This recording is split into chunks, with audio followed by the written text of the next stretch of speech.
Buenos dias.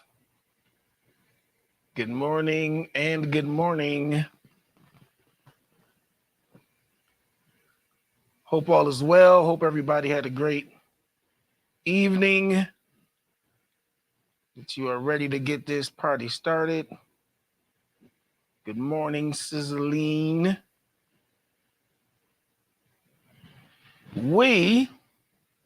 First of all, I am Jamie Irvin, filling in for Arlissa for today. She had something else that she had to take care of. So I am filling in for her. Good morning, Carmen. We got quite a bit of stuff going on, so I'm gonna try to hit as much of this as possible without boring you. How about that? So the stocks making the biggest move in the pre-market is Eli Lilly, General Motors, and the Shopify. For what we need, the futures market right now is everything is pointed down. Don't forget that we're waiting for the Fed policy meetings and things of that nature. So that is going to be a factor. But the Dow Jones is down 0.33%. The S&P future is down 0.25%. And NAS future is down 0.25% as well. For Europe, last reported, everything was down as well, with DAX being down 0.74%, FTSE being down 0.92%, CAC down 1.13%, and FTSE Mulatto down 1.71%. Stock 600 down 0.75%. Asia was mixed, with ASX 200 being down the most at 1.33%, and Nikkei being up the most at 0.25%. So again, they're mixed as well ahead of the Fed decisions this week. Overall, the Dow Jones is up 0.18% last reported. S&P 500 up 0.26% and NASDAQ up 0.35%, with the Russell 2K also being up 0.25%. And the VIX is up slightly, 3.22%. So let's take a look-see at what's going down. For the economic calendar for the Forex Factory, we have the NFIB Small Business Index, which was at 6 o'clock. That was a yellow folder. At 1:01 p.m., we have an orange folder. Again, this is from Forex Factory, the 10-year bond auction. That's an orange folder. So far, for investing.com, we've got the NFIB Small Business Optimism for May.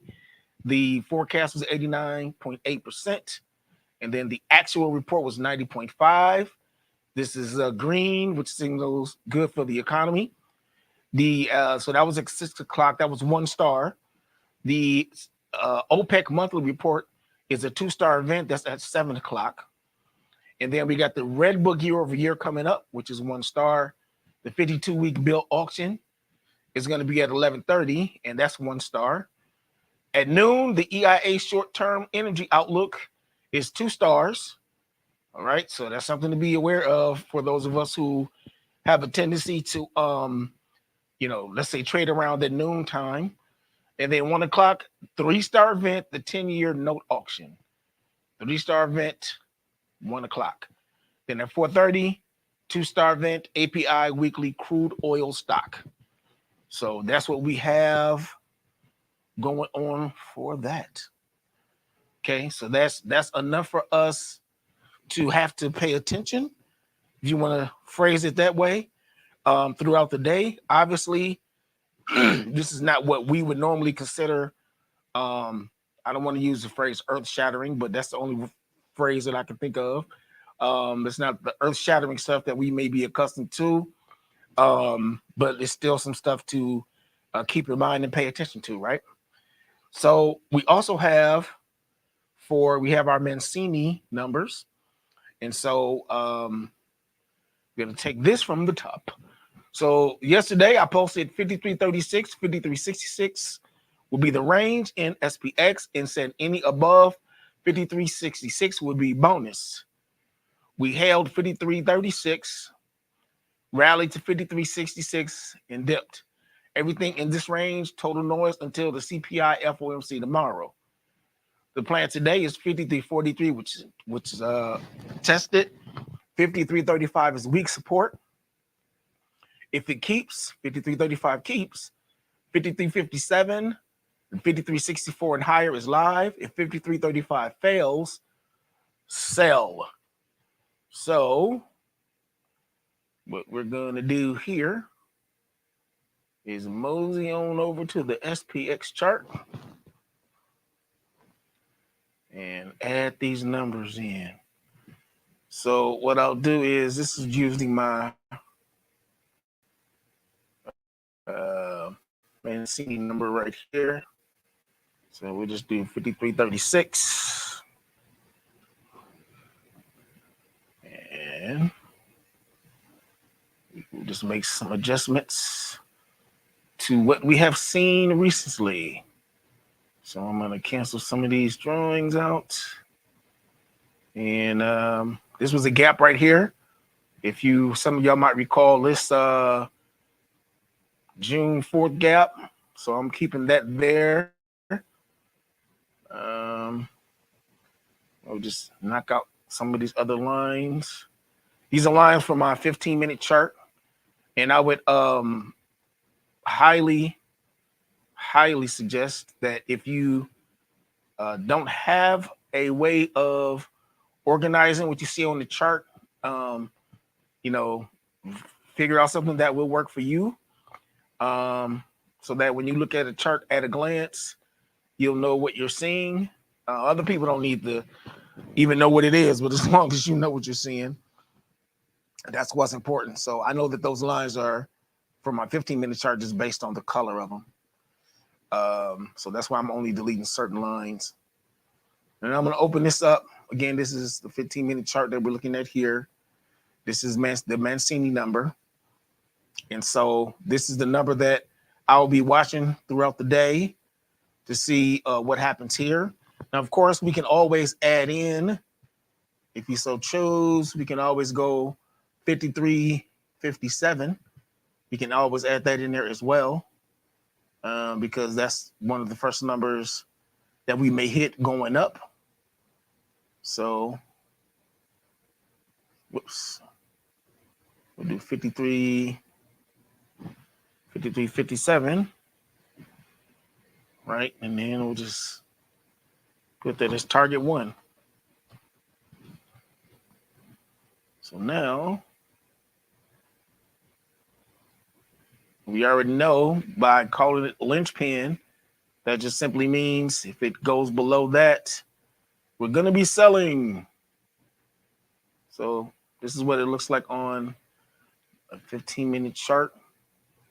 And this line right here is just a 15-minute line showing me where price has retested before. That's one of those strong lines, strong zones. I'm not surprised that right now for the linchpin number, the number that he gave us, I'm not surprised that it's there, because this is a stronger zone. This line has been hit before as well. So this would be something to watch. This is what happened on yesterday. It gapped down. It filled that gap during the day around 10:45, and a lot of us are familiar with the phrase 10 o'clock turnaround. And so it filled that gap around that time frame. So by noon, it was already above where it opened, and it kind of continued up. So right now, if you're not aware of the overall S&P, what's really happening is, this is the monthly chart. So the S&P 500, remember, this is COVID. This we're on the monthly chart, but this down here is COVID. So this is where we have went since COVID. This right here is 22, January of 22. This here is September of 22. But if you count it from COVID, we have been on the upswing, and a nice upswing since January of 22. So we're at the all-time high level, even on the monthly chart. We're at the all-time high level.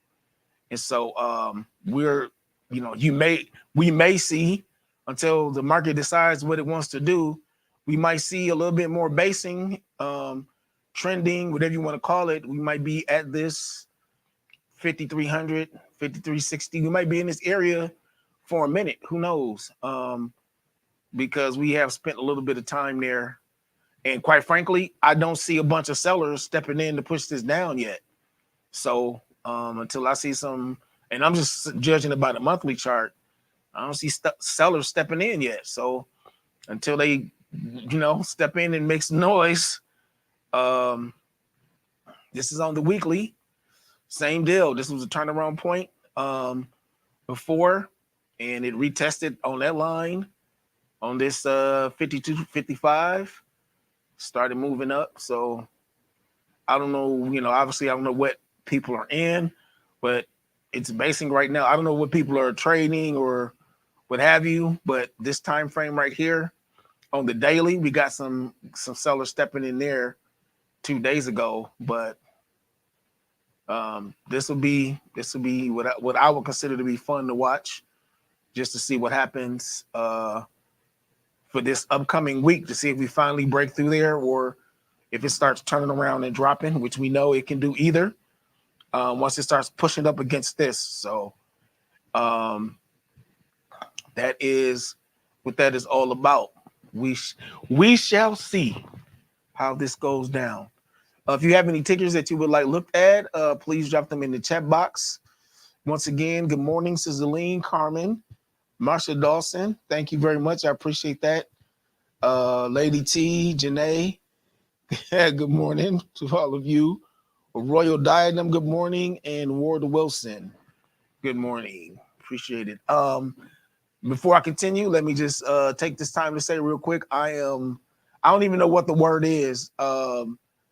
To gracious, emotional, choked up at all the people who inbox me or will send messages asking where I was at. I truly do appreciate that. The online community is, our online trading community is really, the main community that I'm connected to with any regularity.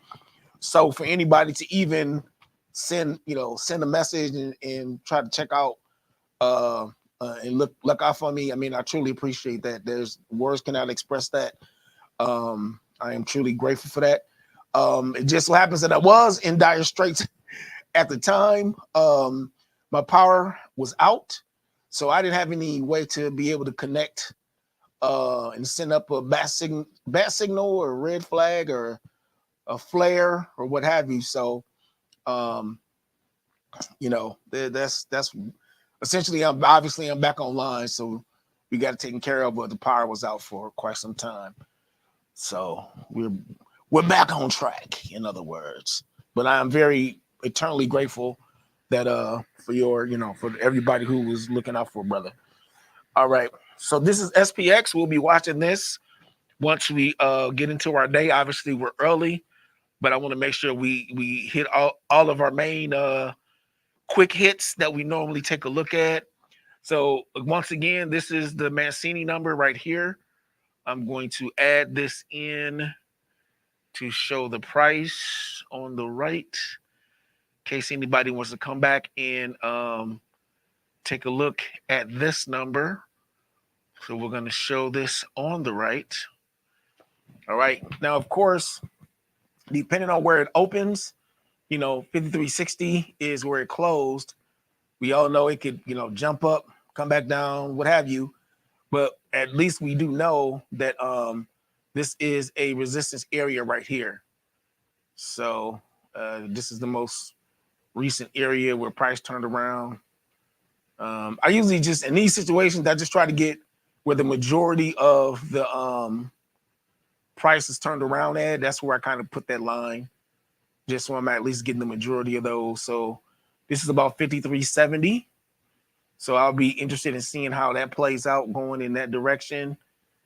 If it goes up, and then probably down here, these long dashes on my chart represent where price has turned around before, either turned around or has touched this line in either direction.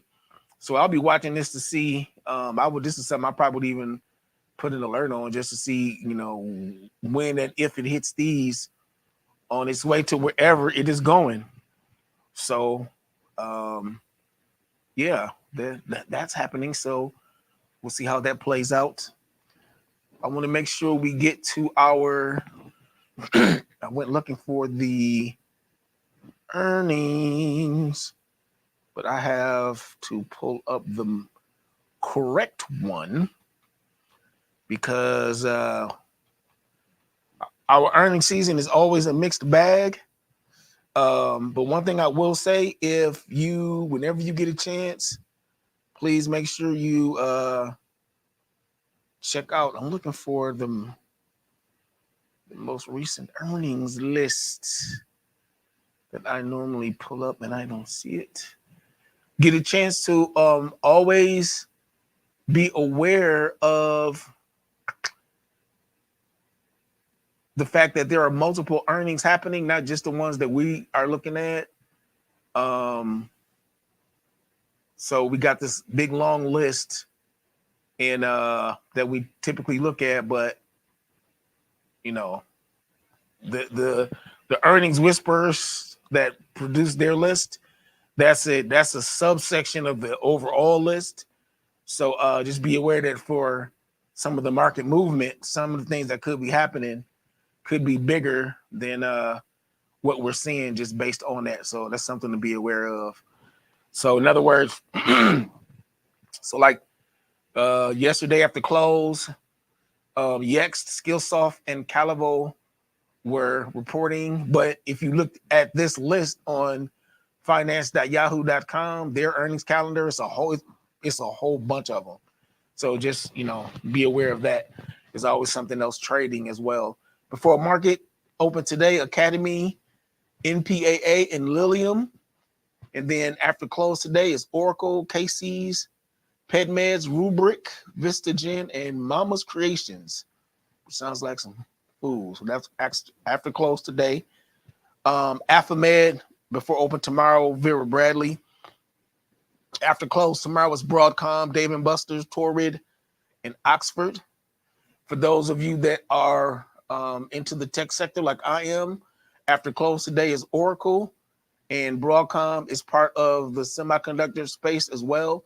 So if you trade SOXL, SMH, any of those semiconductor ETFs, Broadcom is a player over in that same. And I think they are also part of the communications, but I see them a lot more associated with the semiconductor space as well, especially recently. Before open on Thursday is Signet, Lovesac, Korn Ferry, Wiley, and then after close Thursday, another tech space, Adobe. Then you have RHMO, is it High Tide, Iris, and RF Industries. So we got a little bit of something happening, but obviously not the long list that we normally get from eWhispers. This is kind of like one of those things where you can kind of tell earnings is slowing down a little bit before it gets ready to ramp up again. I did want to show you this. Not to try to play crystal ball or anything like that, but I did notice, so this is the chart patterns that is in our Telegram group.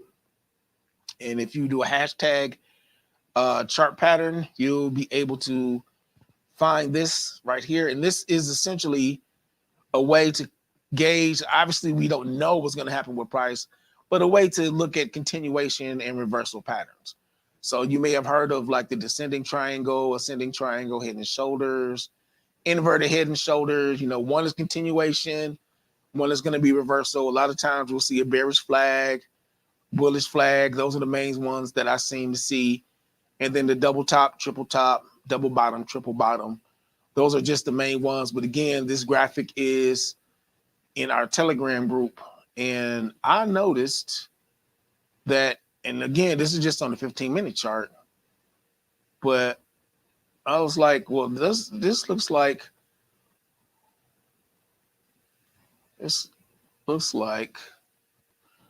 on the 15-minute chart, the price came up from here and it is bouncing in between here.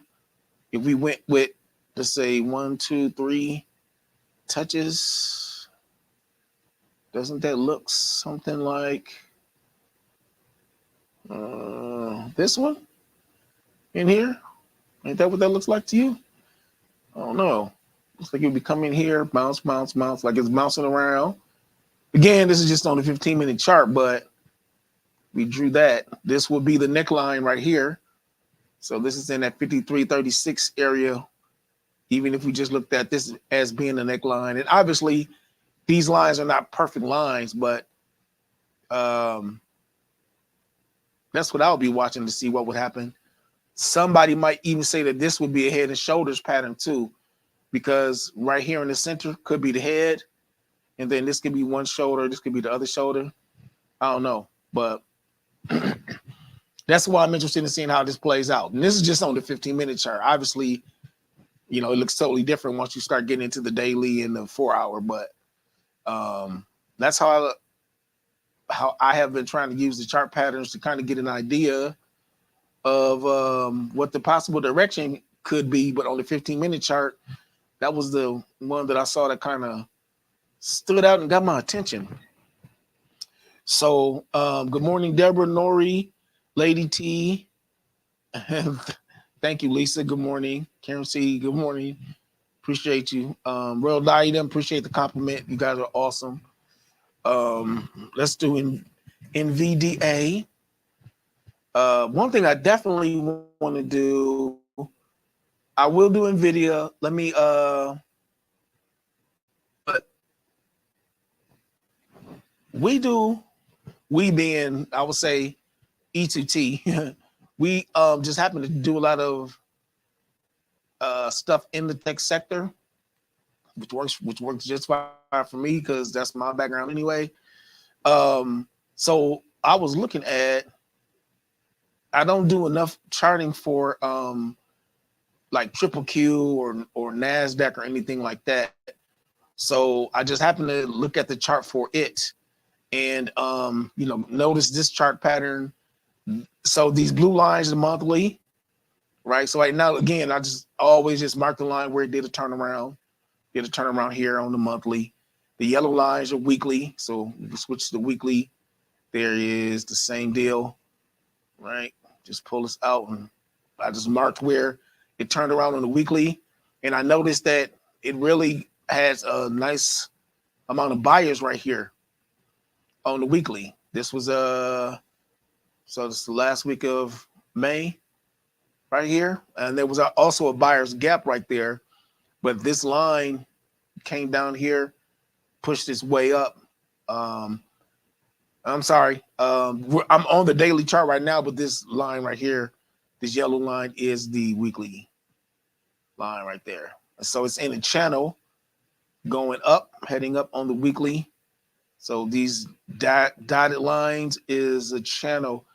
So I'm looking at Triple Q and noticing that even on the weekly, it's pushing up. SPX is also, you know, has the same overall shape. So that lets me know that the market is, at least it gives me the impression that it's wants to do something because our buyer zones are getting closer to our seller zones, right?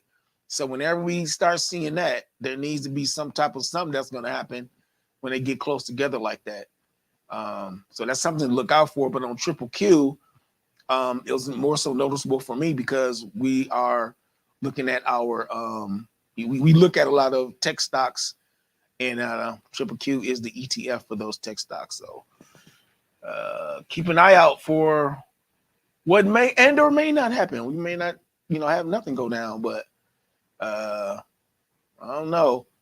Zone on top of zone that starts making me think we about to have some type of switch in some direction. So we'll be keeping an eye out for that.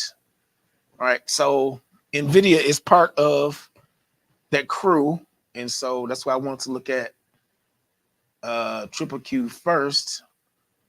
Obviously, they've been on a run up, and lately they've been, gangbusters. Is the only way you can describe them. I can't even believe this right here. I was surprised that this went down like it did. The sellers, you can't help but try to take profit on NVIDIA, right, at some point. But they did. They had their I don't want to say conversion, but that's the wrong word. It's not conversion. Stock split. So we're going to be seeing a funny looking chart set up for a minute. Funny looking is not a technical term, but you'll see something noticeable with the chart because of that. So me personally, so this is the daily chart, for example. So what I would be looking at in here, I would still be marking my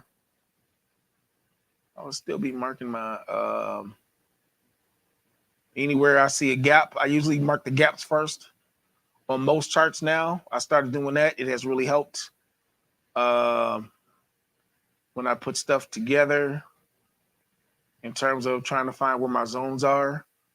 Marking the gap has been invaluable, and I started doing that really more consistently this year, marking the gaps first. So I'm gonna mark this one. What's going on? Hitting the letter V. Sorry, I thought I was hitting space bar. So we'll mark this gap as the first one that we see. And then this one is actually kind of filled, but there's enough of one there. I'll put one here as well. Something like that. So this is on the daily chart, right? So the one thing we do know is that if there were sellers up here anyway, because there was already people that was going to be taking profit regardless. Like that was going to be happening at some point anyway.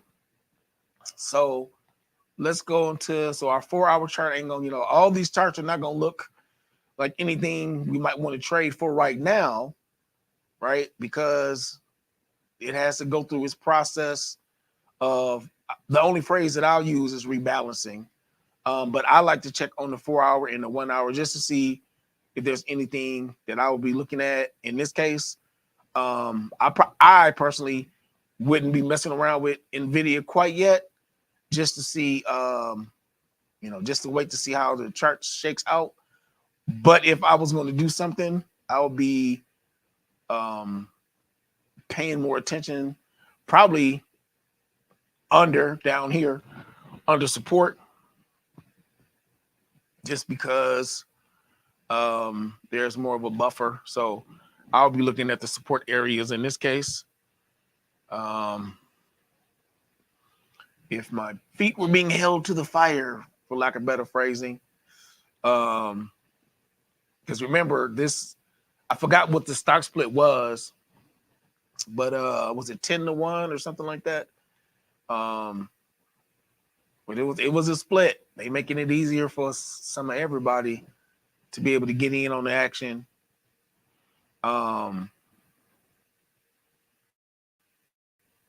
Let's just take a look, see what the numbers are looking like. Yeah, they're hard to look. I'll be looking at probably the 116 range. So I'll start investigating somewhere down here just to see. Obviously, the market's not open right now, so but if you're looking at, let's say 80% out the money, something like that, just a 76% out the money. This is, you notice, you could tell that something is going on because look at these spreads. There's 116, 116.25, 116.5. You normally don't see the 0.25. You see it, but I don't see it that often. So that's the other reason why again, personally, that's just me, wouldn't be messing around with it too much until we start seeing this go. I wouldn't mess with it until I start seeing this go back to either mostly one, either 0.5 spreads or one spreads or something like that. Once you have that split, these numbers have to adjust. And so this is, I almost want to say the market has to the numbers have to find themselves, find this new area. But if you're doing like a 0.5 spread here, that would be 8 cents. If you were doing, let's see here. If you were doing something like that, what is that? 116. One at 116 and 115 is what I was aiming at. So that's 116 and 115 is down here. For one spread is what I was looking for. So that's 14 cents for one spread. June 14th, which is this Friday. So that's if you want to do a PCS and you thought price was going to stay higher. That would be the 14 cents. And for those of you who might want to be like Evel Knievel and go with the daredevil aspect of it, you might want to do 126. Say you're looking at 76% out the money, right? And I would do 127 for one spread. I kind of prefer one spreads if I can get them. This 22 cents for a one spread. Again, market isn't open, so but again, I think Nvidia kind of has to find itself and those numbers will start changing. So thank you, Ward. Appreciate you. Good morning. You guys are awesome. I'm laughing at Nori. Thank you, Nori. Lady T says CRM. So when it comes to, let's say, one spreads for Nvidia before market is open, we will be looking at what? Somewhere around 30 cents. If you did Iron Condor and did both sides as an example. But I would sit back and watch that one because the numbers will more than likely change once the market opens. More than likely. So this is Salesforce. I'm looking at the monthly. It recently, broke past its previous high. Well, we got a nice seller zone up here, and it looks like it may be coming into a buyer zone right about here on this monthly chart. So let me just drop that on there real quick. And got the monthly chart. Right, and then might as well mark this up here. I'll put that about right there. Then right about here is where I would expect. This is where it had a price turnaround before. So it would not surprise me if somewhere in here it does a little bit of a bounce or retrace on the monthly. I won't add it on there because we probably will see it on the weekly chart anyway. So, yep, that would be that right there. So I'm going to duplicate this, go to the weekly chart, just take one step down, and I'm just going to add this turnaround point right here because it respected this price. Even over here, it went through it, but it respected it right there. So I'm just going to make that one yellow because I use yellow for my weekly line, right? Then up here is where it turned around up here. I'm gonna add that one in. So when I go to the daily, I'll know where price turned around and have an idea. I see something right here, which would probably be resistance at 250. That could be possible resistance because it definitely tapped this area twice and tick off, headed up a little bit. So wouldn't surprise me if that 250. Oh, here you are. So this is a gap up. Got it. So we're on the daily chart. This is a gap up. Is that a gap up? Wait, let me see. I'm seeing the gap down. Sorry. Gap down. I was looking at this from the wrong side. So let's do edit. Do purple for the gaps. And we have a gap down. Salesforce. What happened, Salesforce? There was another gap down previously. That would be here to about here, pushed back up. So we have a gap here. Then we have a smaller one here. This is basically now. So this is the other reason why I like marking the gaps. If you notice this, now I'm just talking about charting. Sorry, but there's no. I don't want this to be like a straight up nerd session, but this is the reason why I started marking the gaps. Is because by marking the gaps, we're a gap down here, then the gap down, it actually gap down here and then started filling. Okay, well, by doing it, it automatically gave me a seller's formation. This is a leg in, 3 in the base. This would be the gap down for the leg out, right? There's sellers in here that push this, pushed it down. So as this continues to move up, I'm expecting to see sellers, the buyers obviously will push through it, but this marking the gaps gave me my seller zone. Kind of, I don't want to say automatically. That's probably not the right phrasing to say, but it helped me see that more clearly. So since this pushed up into this gap some more, this is technically where this should be, this line. But Salesforce also had a gap down here. So the most recent prices on the daily, it's sandwiched in between the gap. Is what's happening. But hopefully that's clear enough for you guys. So we got a gap down here, and then we have a gap above it. Well, it just so happens, leg in, 3 in the base. This would be the leg out. Not that great of a leg out, but kind of formed itself. So that would be one way of looking at that. But the strongest zone for the daily chart would be down here. And so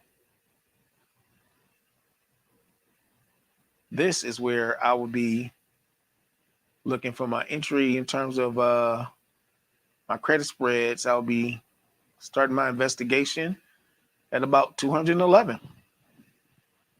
That's where I will start. It's probably not going to be that many premiums depending on what the ATR is and all the other stuff, but I would at least start my investigation there. Because that seems to be a nice strong leg out. But also this yellow line is a weekly price point, 229, 230. They respected that line too, so there may be better premiums at the 230 section, and it's still under support. So let's go be nosy. If you want to know the ranges, this is not investment advice. This is more so how we do it in E2T to get our PCS number, current price minus this volatility number, which is 235. We want to be outside that number or below it in this case. So 235 puts us right here at 80% out the money, right? This is a 2.5 spread. CRM is a 2.5 spread. And if it's a 2.5 spread right now, I don't trade CRM, so I can't make any comments on it other than to say the following. 2.5 spread, $250 in collateral, 0.32 cent, which is a more than 10% premium. Good morning, Tamar Jackson. more than 32. So that's 32%. That's more than 10%. Because I don't trade CRM though, I don't know anything about it. My other thing to do would be to see if earnings is coming up in the some type of immediate future. So it doesn't have earnings. Okay. This is, in case you're wondering what this is, I'm on Thinkorswim, and when you I created this watch list. It's just my general watch list, and so this will tell me anything that's coming up, your market news, and all I have to do is click it, and it'll give me the information. So Amazon's next earning is August 1st. Cisco has a dividend, 40-cent dividend coming up. 40 cents, really? Ain't all that bad. I don't know. That's because Cisco is a quarterly dividend. Carvana. So I won't go through all of them, but so what I do now is if I'm not sure of anything going on with the news or anything about the stock, I'll come over here and get some basic information. The ATR for where we at? For the ATR for CRM is $9. The expected move, this was a 6.3. So this is the volatility. Oh, that's about the same, but no earnings is coming up. So since no earnings is just coming up, for me, that would signify that I don't have to worry about anything crazy going on in terms of, let me phrase that differently. 2.5 spread might be the norm for CRM for as a person that doesn't really trade it, is what I'm trying to say. So I'll be okay with putting that trade in after checking out, Triple Q and all the other stuff, and seeing the little bit that I've seen of it moving. I would be okay with that. What I just looked at, what is that? 235, so 232, 235, right? So I'm still under. This is the area that I was talking about. I'm still in this area, right? This is support. So this is that gap I was talking about. I'm still under it in this area. Again, that's that leg in, base, leg out that I was talking about. Since it is in the gap, but again, I don't really know how this moves just overall. But since this is in the gap, and it's kind of sandwiched in between there, I would also be looking to see what's happening depending on how it opened today. I'll be checking out to see what's going on. This would be a possible resistance at 250. So I'll be looking at 250. And I'll be looking at 270 in those areas to get started to see what could possibly be happening above current price. So 247.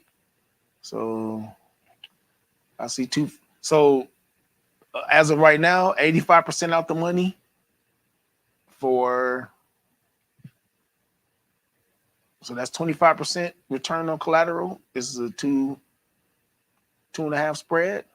If you got closer, you get closer. This is 77% out the money, right? Some people would do that. 2.5 spread, it's even more money. But again, the market isn't open, so you know how that works. But so today's only Tuesday. That means the trade will be in Friday expiration. Yes, man, I don't have a problem keeping that on the list for this week. But that's how I'll be looking at that. So I don't know what strikes anybody was looking at for that, but I charted that one because that is the one that dropped in the chat box. All right, I'll do one more, which will be Russell 2000. If you trade the breakout, I like Russell 2000 as well, or I don't trade SPX anymore. I trade Russell instead because it is cash settled. That is not investment advice. That's just a statement of fact. So that's why I like it. What I've noticed with it is there will be times where when I'm comparing it to SPX, SPX will not have even done its breakout yet, and Russell will have already broken out. Maybe not, they may not have done anything major, but I do notice that even though it moves similarly, it doesn't move exactly, but it moves close enough for me to be cool with taking a look at it on a regular basis. Now, just so you know, so Russell 2000 is a small cap stocks. There's plenty of companies that are in the Russell 2000, but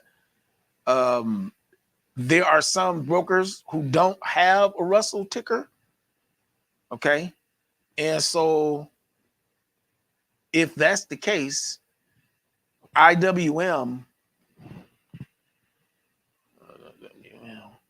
is the iShares Russell 2000 ETF.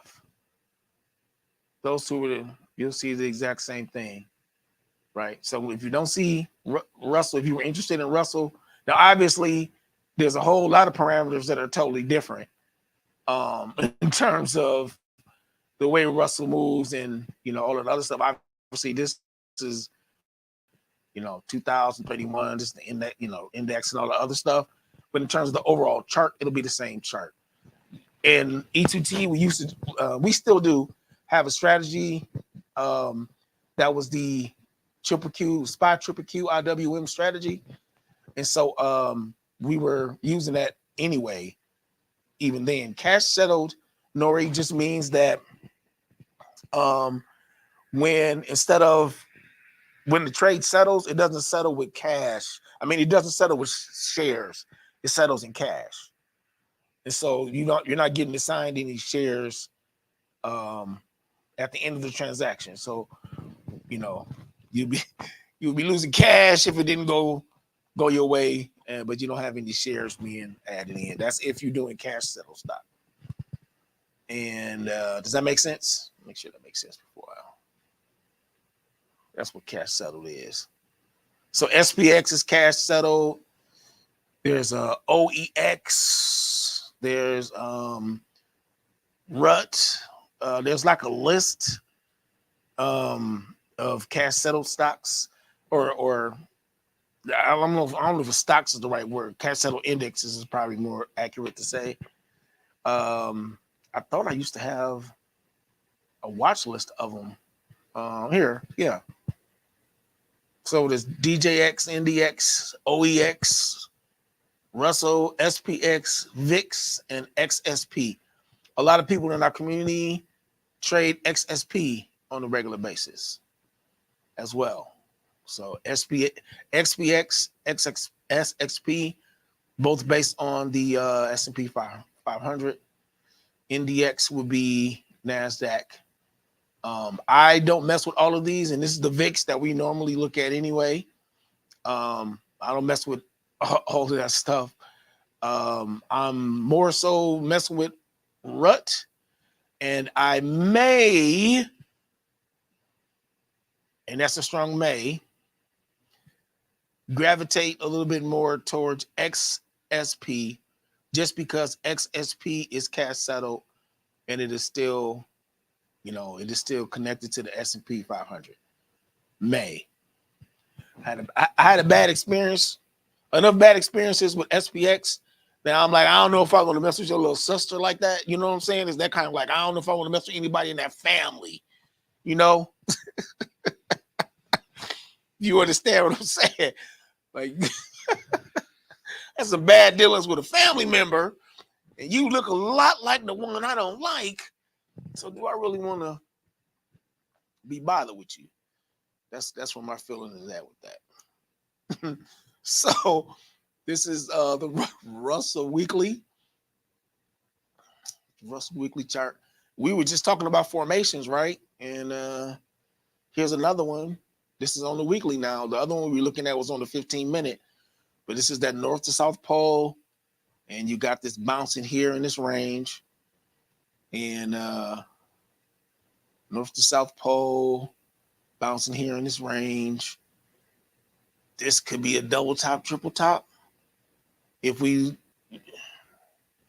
see this number right here as the neckline, I don't know. This could either be double top, triple top. This could possibly be head and shoulders as well. This being one shoulder, this being one shoulder. I don't know.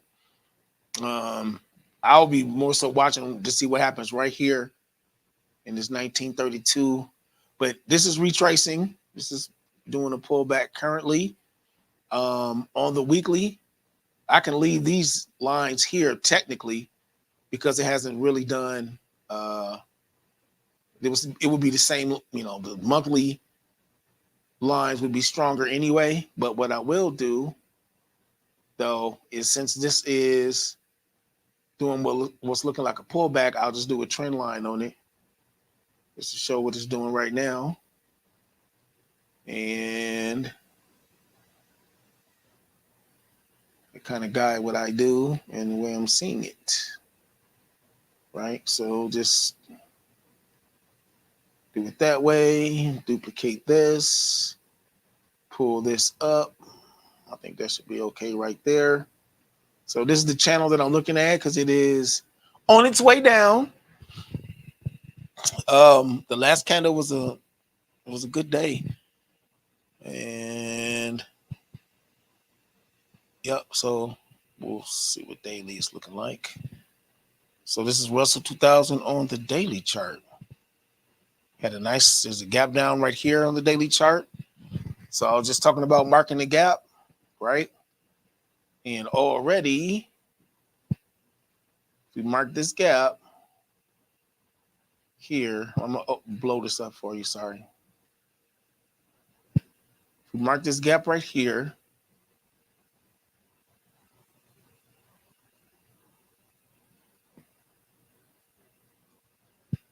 it is going to show us where our seller zone is.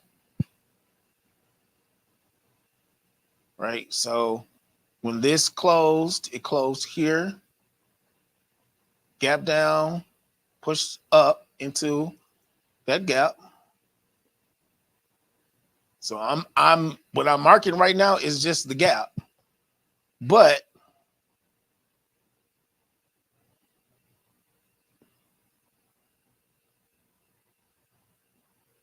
leg in, base, leg out. This is a gap down. So this is the seller's gap. So you have a formation. For those of you who may be used to seeing it look like this,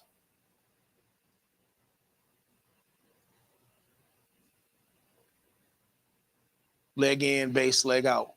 I just didn't put the distal line up here, but leg in, base, leg out is what that would be for the seller zone. There's another gap down here. And I'll just make this about the same.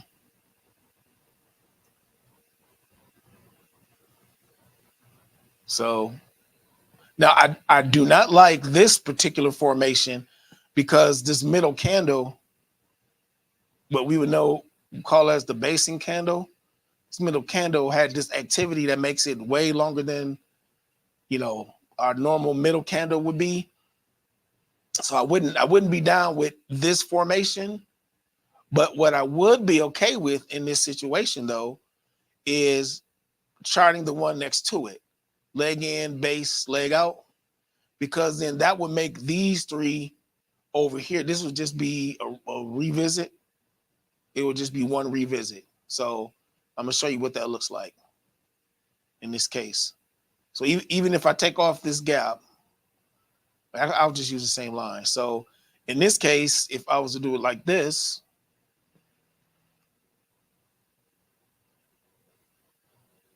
right? Like that. And I'm going to use this particular candle right here as my base candle. All I did was went in one formation, but I'm still in the exact same zone.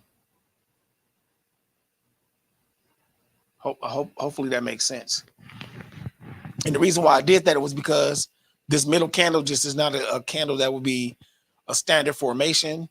In other words, I judge everything by what I would put my money on. And I wouldn't put my money on this formation with this abnormally long basing candle, but I will be just fine with this one because this is a strong formation. This is one revisit. So if you're familiar with odds enhancers, then you know this is just one revisit, and then I could keep it. I feel more comfortable keeping it moving from there. But also, that being said, even though I am doing that second candle in, that second group of candles in, that has nothing to do with the fact that there's still that gap there that I switched these lines on, right?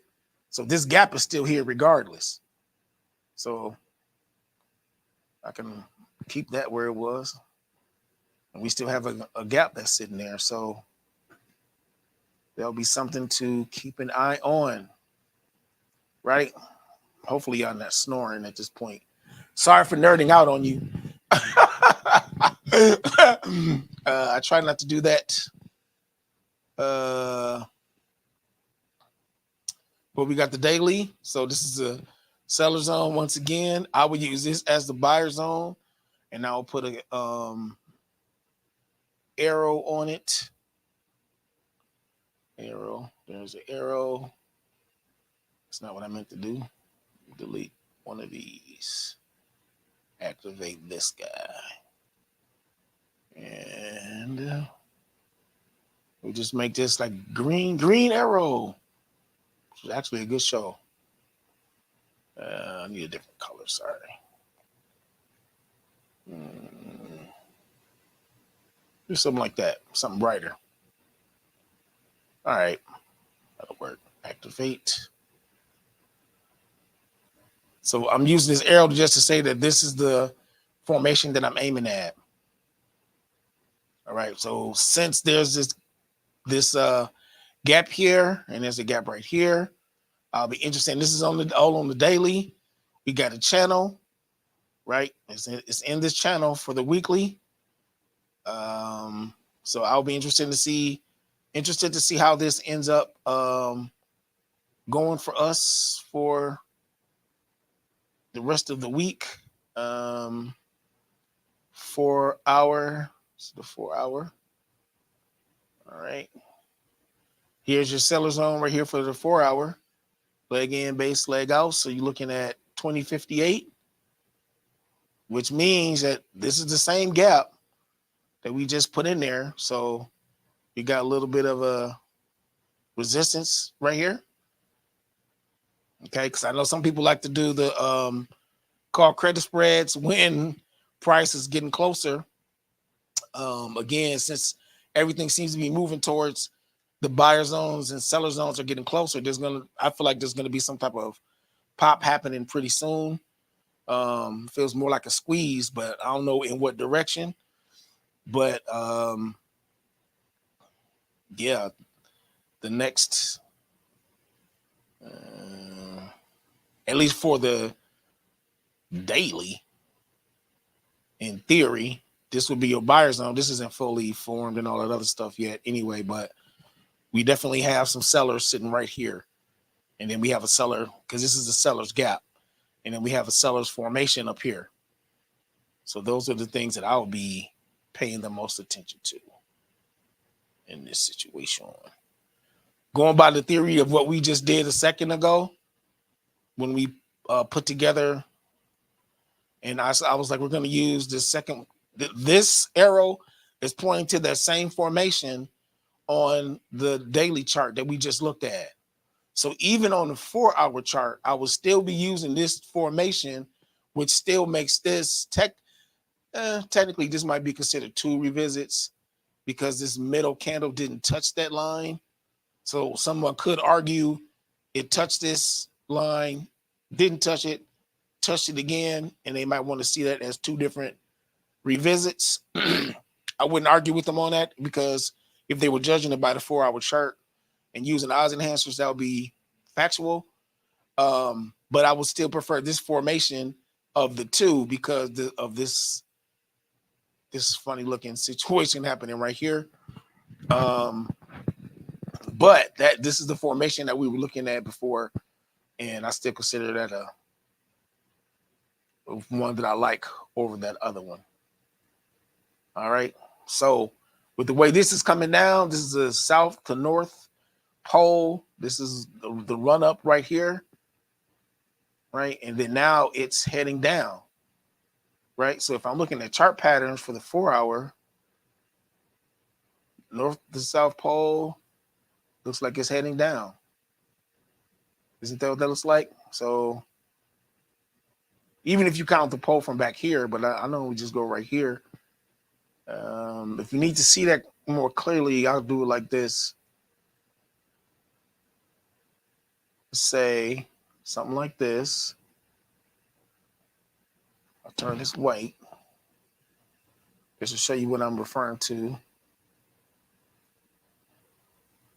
Then we'll move on for y'all. Fellow apps to have me fired. So this is the north to south pole here. But I'm looking at like, if we consider this all one, you can even go and do it this way if you wanted to. And just say, I'm looking for the highest point is all I'm doing right now. Whatever will be the highest point around here is what I'll be looking for. So I'm just going to follow what price actually did. And all I'm doing is just taking the trend line and duplicating the trend line. That's all I'm doing. So we know that this is, if you notice, lower lows. It did right there. It did a bit of a breakout right here. So remember, this yellow line is that weekly trend line. So, you know, it's been popping above that trend line, and then it came back down. So this looks like it's heading down and heading down. Mostly lower lows and lower highs. So that's where I got where it looks like this one, which is a bullish flag. And there's the market. All right. So yeah, tomorrow I was talking about tossing the whole entire family. Totally done. SPX, X, SPO, OEX, like all them jokers gone.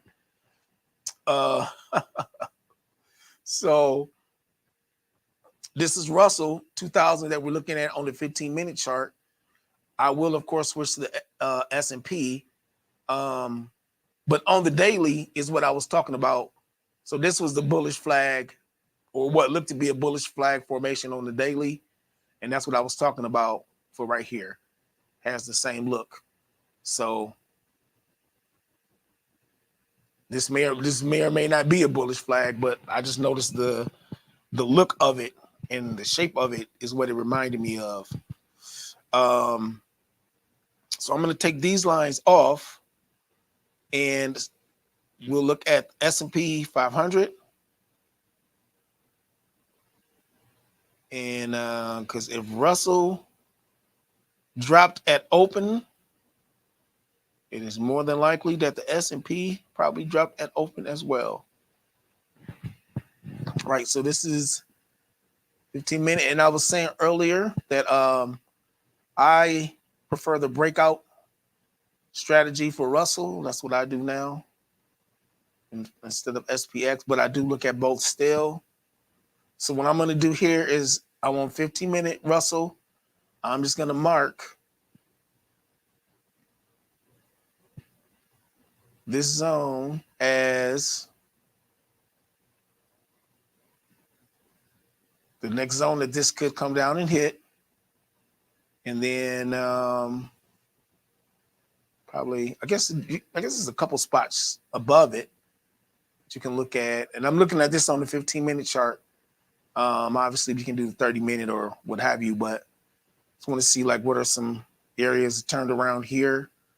They respected the line here, so I can look there. And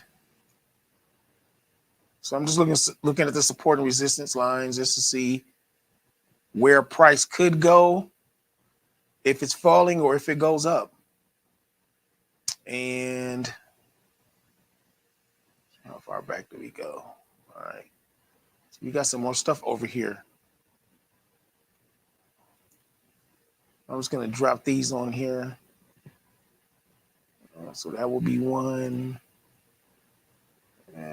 2032. That would be too high up, so we're good. And we'll do that one. That should be enough. All right. So the one that I just put on right here is the previous line. And let's change these colors out. 2016. I'll just take this one out. That's 2016-ish. All right. So then the next one will be right here. Now I'm going to switch this to, so this is Russell. This is the one that I'm looking at. We'll look at SPX next because that's the one that I know everybody else is looking at. I just want to make sure there's enough lines in, extend to the left, extend to the right. Cha-cha. All right. You can do somewhere, anywhere in here, I guess. But I probably prefer that. Right. So that lets me know the next few drops down is what I'm looking for. In this case, if somebody wanted to, this would be a good idea if you were doing it this way to put alerts. You can put alerts so you'll know when it hit this, you'll know when it hit this, that would be a good idea as well. I stalk the charts. Thank heavens it's not illegal because I would have gotten arrested plenty of times for stalking my chart, stalking the chart. So for SPX at open, it gapped down.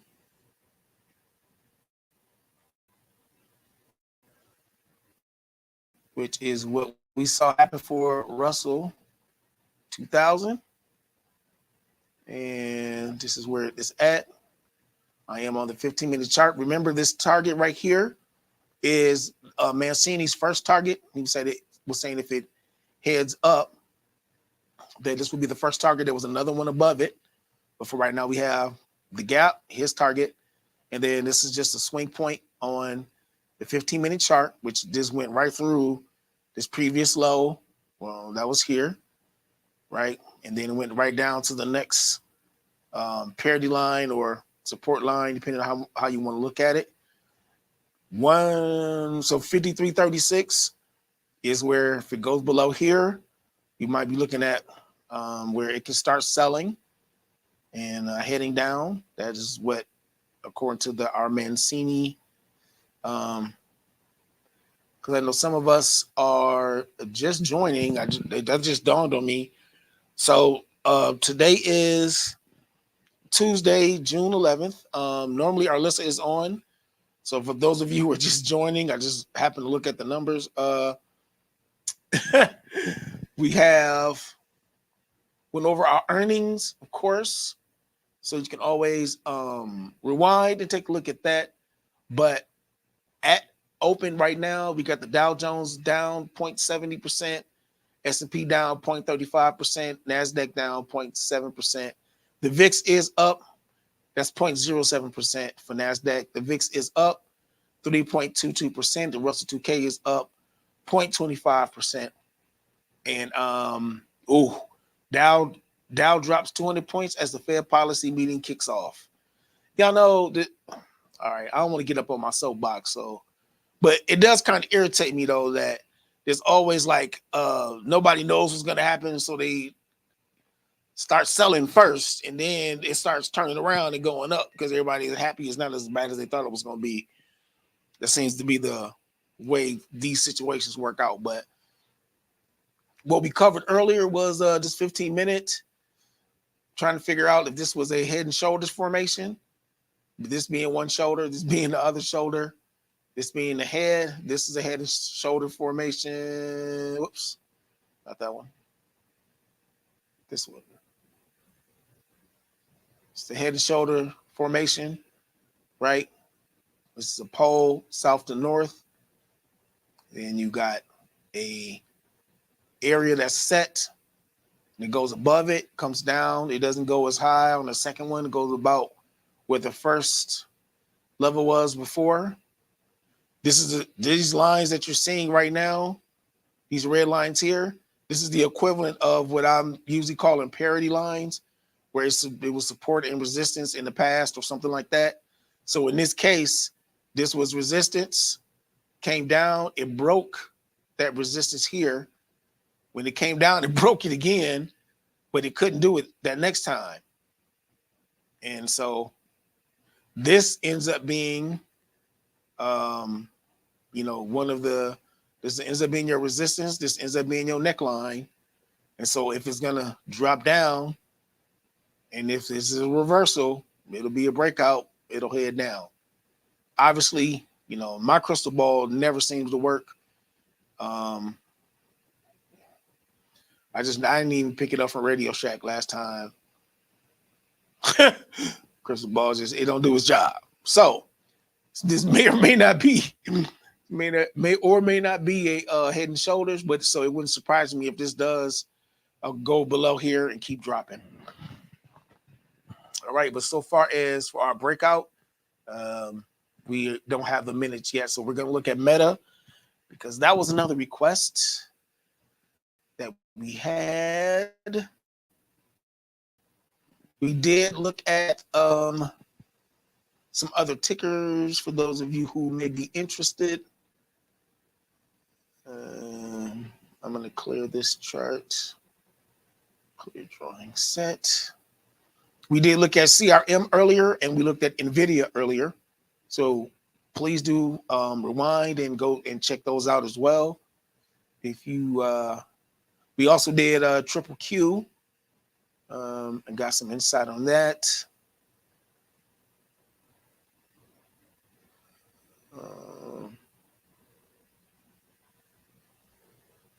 So I'm marking this as the last turning point that I see on the monthly.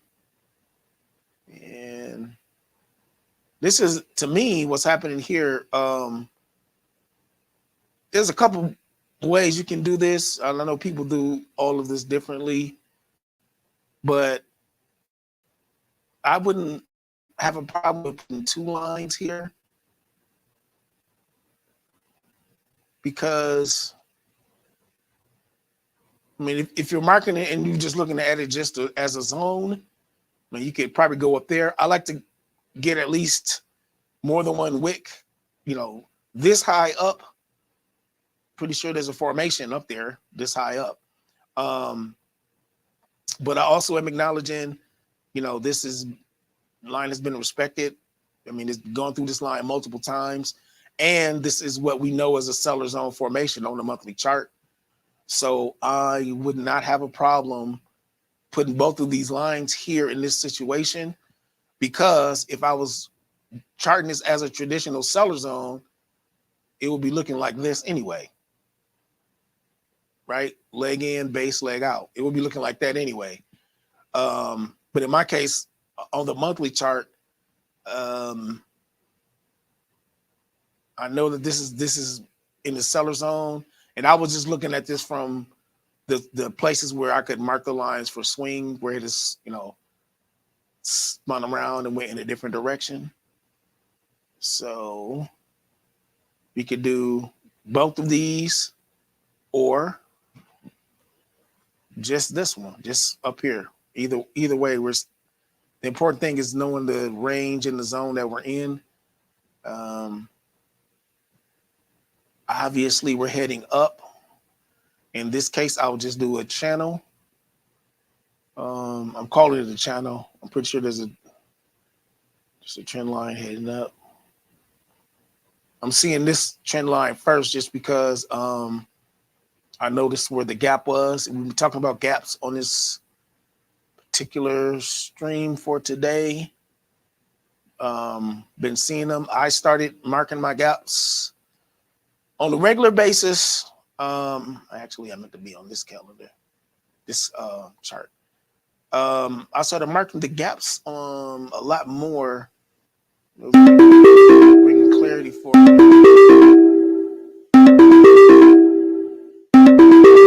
I'm hearing something ring. What it is? Oh, that's I thought that was our listener caller.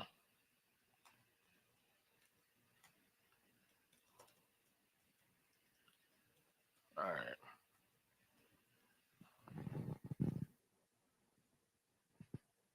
All right. So we get this, and we have this. You do this channel a couple different ways, but what I'm going for normally is just I want two of the wicks to touch the line. That's all I'm trying to do, and I'm not trying to overcomplicate that. The idea is just to know that this is heading up. This is on the weekly chart. It is in a seller zone or moving into a seller zone. Moving more into a seller zone with this formation. So yeah, so this weekly chart just let me know that something might be getting ready to happen with Meta, because if you're going to move up into the seller zone, this is the weekly. I'm sorry, this blue line is the monthly zone, and that's a strong price point. So I don't know what the I don't know, Janae, if you had certain strikes that you were looking at, but we can take a look at that as well. And I'll do two. Oops. All right. And we'll do this. So this gapped up from here. It did push down a little bit, but now one thing you might, for those of you who are trading the tech stocks, just be aware that a lot of the tech companies are doing layoffs right now too. I know Google did some, Microsoft did some. There have been layoffs where some of them are cutting from some of the AI stuff. The metaverse thing isn't taking off like they anticipated, they being a lot of the tech companies. So some of those layoffs are part of that too. So that's something I'm just bringing that up because that would be, in the news, quote unquote, news category that could affect stock price as well. So this is the gap. This could very well be your leg in, base, leg out, buyer zone formation right there. Again, I was just marking the gap. But if I am doing your traditional, let's say, formation for your seller zone, I'll be right here. So this is what I'll be using if I'm doing daily. If I'm charting it on the daily, I'll be looking up here. But I just want to point this out as well. So leg in, base, leg out is what I'll be looking at. Leg in, base, leg out.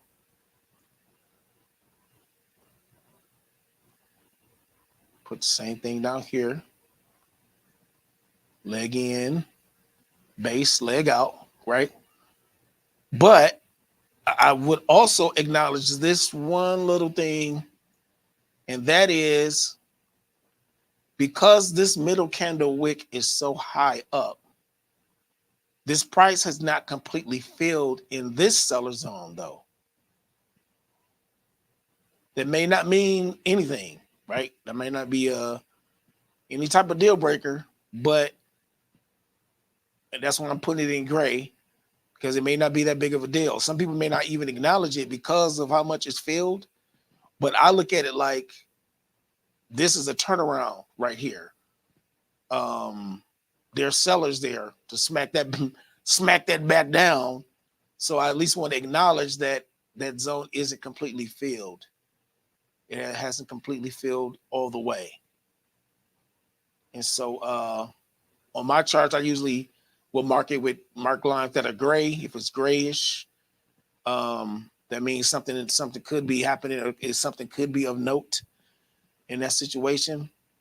So in theory, if we went by that theory and said leg in, base, leg out, this would be one revisit, because this area hasn't filled all the way. So this would be one revisit. We obviously still got sellers in here, et cetera, et cetera. So this will be making its way into your second, third time going in here, right? So there, and this is on the daily chart. So hey, I mean, there's no reason for me to see anything other than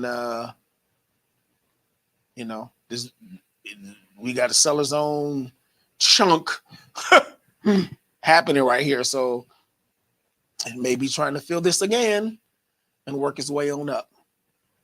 That being said, then it's still early in the day, and I really don't place any trades normally, but I do fire up the hopium wagon to see if there's anything that I might be able to take a look, see, and trade before that 10 o'clock turnaround. So obviously we got some support right here.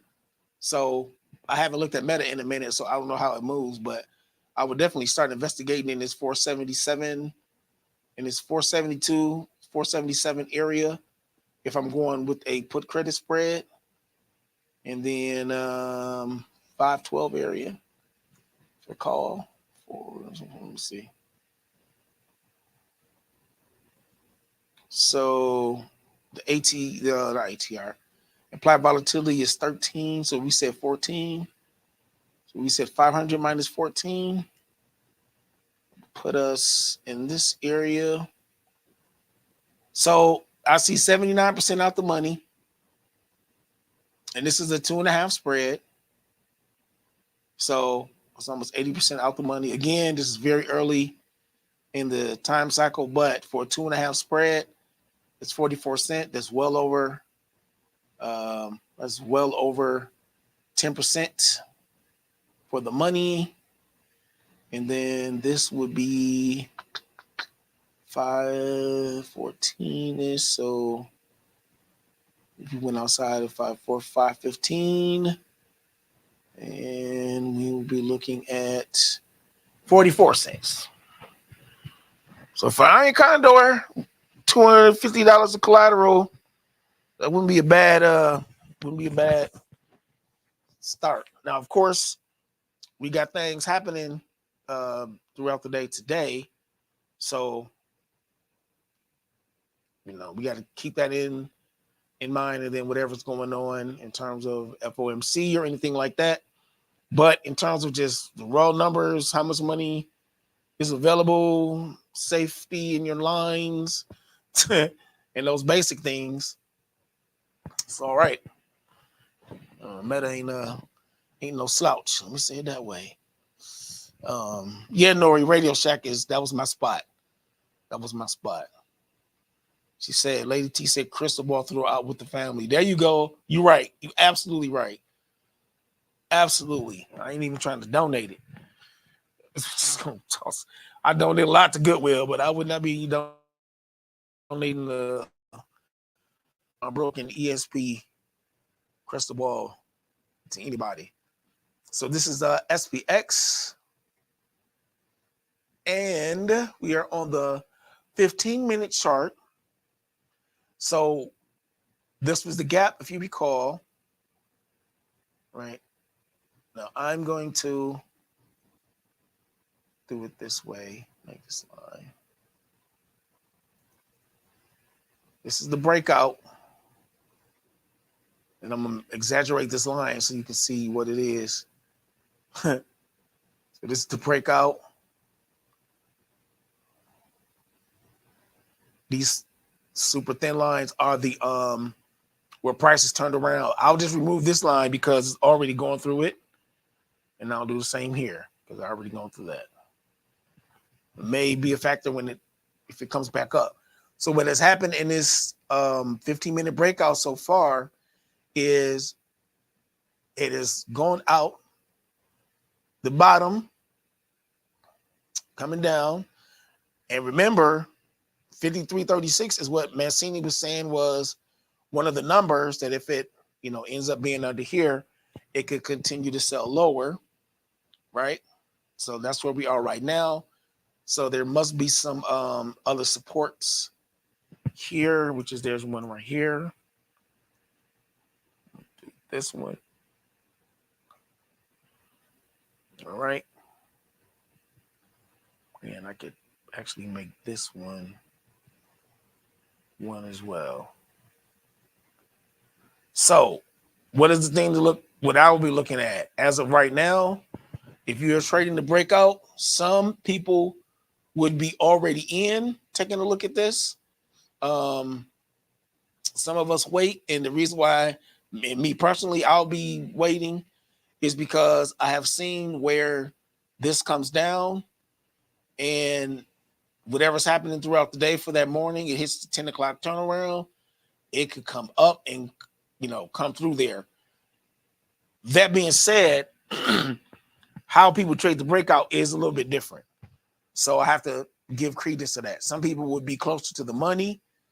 And of course, I'm in my sim, but I'll just use this as an example. So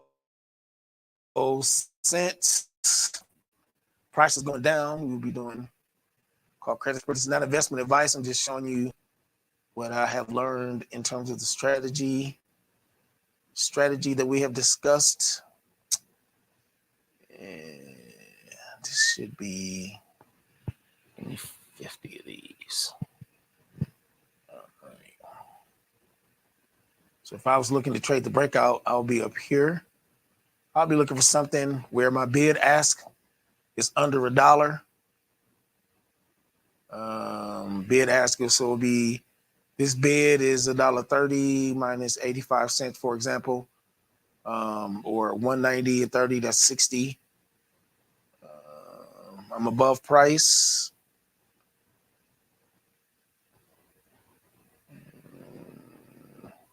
So let's say if we use this, we'll just use this as an example. Confirmation, right? So of course that trade accepted because I'm in my sim. So my collateral is 500. This is what they gave me for collateral. For my premium. 435 is what I have left over. So in order for me to calculate what I want for my profit, for the other side, I got to add what I want, and I usually do 45. So 4.80. So in this case, I'm doing the exact same strikes. I just invert the legs. So over here, I sold 53.55. So I'm going to buy it. And then over here, I bought 53.60. I'm going to sell it. Then I'm going to put 480 in here.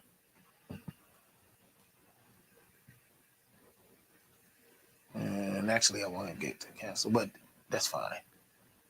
And confirm and send. So this is the PDT hack.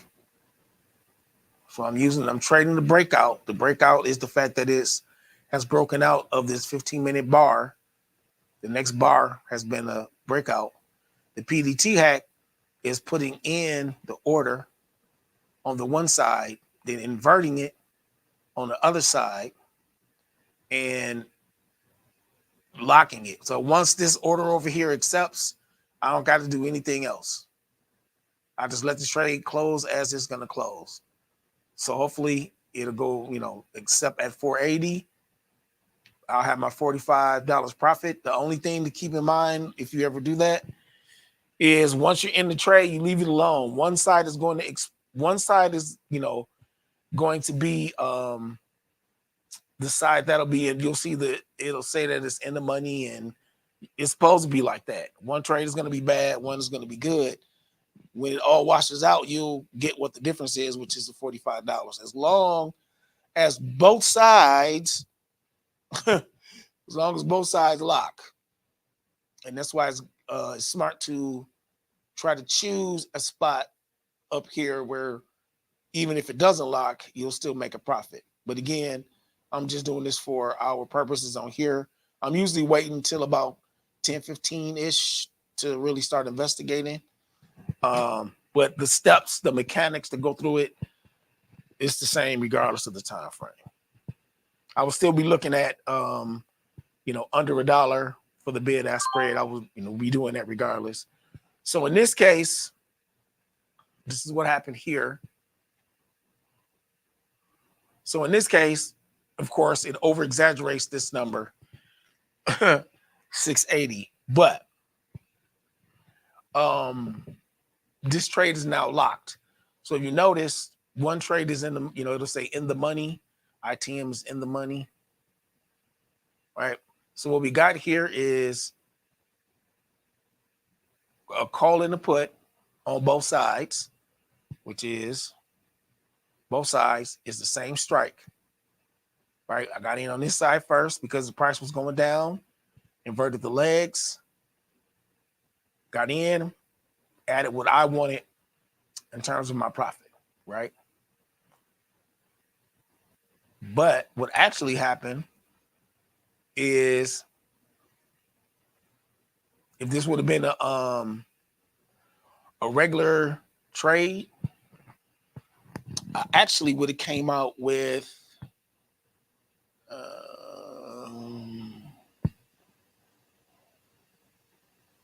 35. I actually would have came out with $65. If you remember, the number that I put in that I wanted for my take profit was only $45. This accepted way above that. This is a 5 spread. So the most that I can technically, the most you can do is $500 because it's the 5 spread. That's why I say this was over exaggerated, because this one should be 5.00 because my collateral was $500.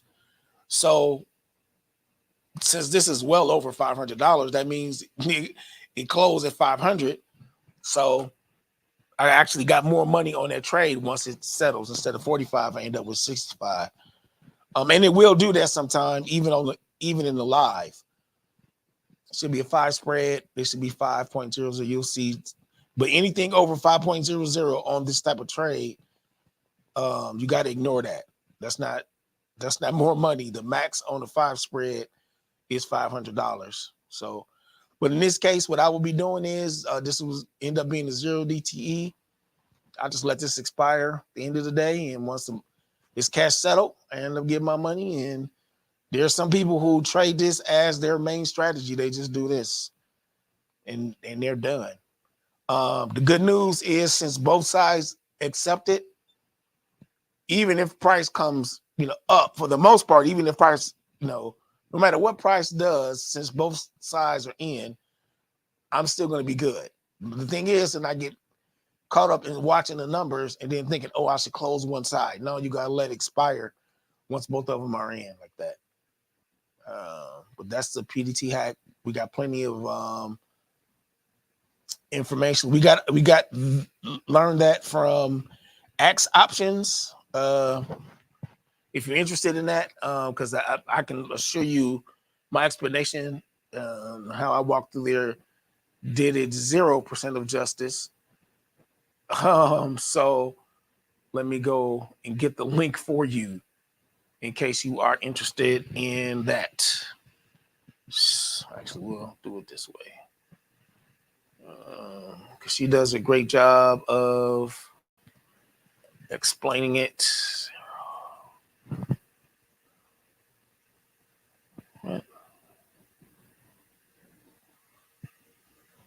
Let's see. I think it's this one. She's got a couple of them.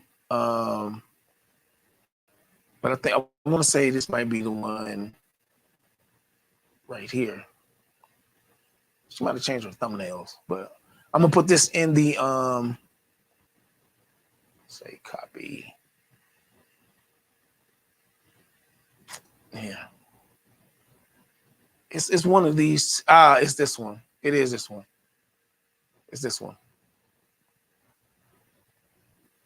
And I don't want to hear y'all don't even comment about what I'm about to say and how I remembered that it was this video, but it's because of the fruit look like donuts.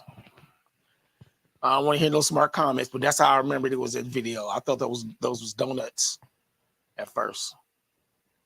Every time I've seen the video, I always be like, man, them donuts look good. That's fruit. But anyway, X options. Her name is Ariana. And PDT hack. Options. I'm putting this in the group. PDT hack.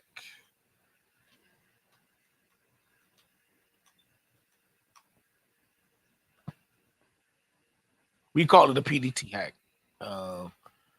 That's all we really refer to it as.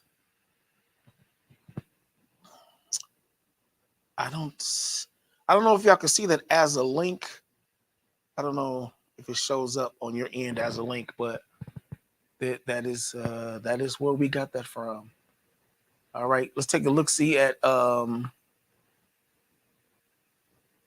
So in this case, by the way, if somebody wanted to, when you're using that PDT hack, the other cool thing is that, you know, depending on the broker,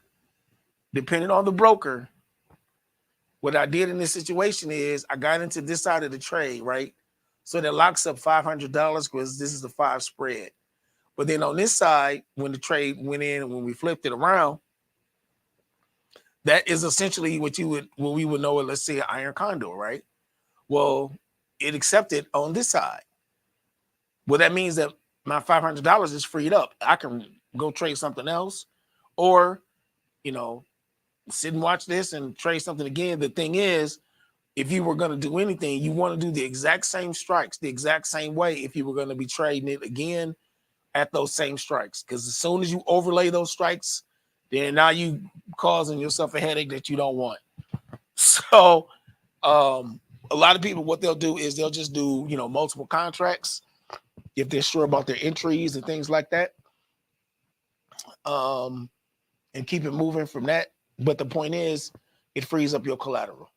That's the other thing that I like about it. Once that second side is locked in. So that was the one for SPX. Let me see what. Russell did its breakout as well. All right. So its breakout is here. And what we'll do, we'll exaggerate this line. Right? So that's the top one. This is the bottom one. So we came in here. In some cases, we could watch to see if it wants to retest and hit this again and bounce down. That's always one way to do that. But the mechanics for the PDT hack is the exact same for this as well. The mechanics being the price is going down right now. I'll be looking at, here's 60 cents difference here. This is 80-cent difference. Bid ask. So if I wanted to do 50 cents, so that would be 95. Go to cancel. that may or may not fail right now. But if you notice, this is 2055. So even though I'm at 2055 for my sell strike, right? If you take 2008 plus this 39 of the implied volatility, right? So that's what, 47, 2047. I'm still above that number here. So if it fails, you know, I'm still outside of what the expected range could be. You know, I'll just wait to see what happens. And I will do the exact same thing that I did before. And this is also a 5 spread. You can watch it. All right. I saw one other thing. Oh, okay, we did meta. All right. So let's keep it pushing. We did earnings. We did Mancini. All right. Let's do our E2T daily declaration. By faith, I'm a successful trader. I'm a wise and knowledgeable trader. I make smart, lucrative decisions for my portfolios. Money likes me because money is comfortable around me. It is drawn to me. E2T daily prayer. Lord, give us wisdom and knowledge for our trades today. Help us to make smart and lucrative decisions for our portfolios. All right. At 1 o'clock, we have the 10-year bond auction. That is an orange folder on Forex Factory calendar. We also have at 11:30 coming up next is the 52-week bill auction, which is 1 star. The EIA short-term energy outlook is 2 stars at noon. Again, 1 o'clock, the 10-year note auction is 3 stars over here on investing.com. And then at 4:30, 2 stars, API weekly crude oil stocks. So trade with your head on the swivel. And remember, we're trying to stay green and get this money. All right. You all have a great trading day. We'll be in our Telegram group. I will be putting our normal information in there as soon as we end this stream. Thanks again for all of your support, your shout outs. We truly appreciate it. I truly appreciate it. And you all have a great trading day. Thanks for hanging out.